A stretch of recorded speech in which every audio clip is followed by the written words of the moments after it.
8-10 दिवसांपूर्वी कोल्हापुरातील गांधीनगर बाजारपेठेत अन्न व औषध प्रशासनाच्या एका अधिकाऱ्यानं गुटखा विक्रेत्यांची बैठक घेऊन मार्गदर्शन केल्याचा प्रकार समोर आलाय।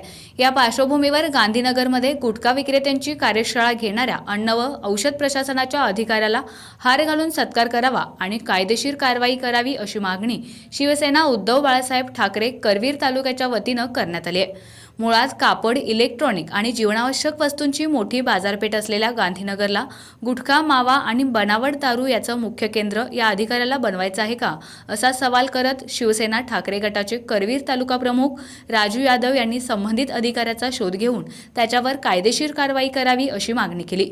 यावेळी राहुल गिरोले, विनोद खोत, दीपक रेडेकर, योगेश लोहार, राजू सांगावकर, दीपक पोपटानी, किशोर कामरा, शरद माळी यांच्यासह शिवसैनिक उपस्थित होते।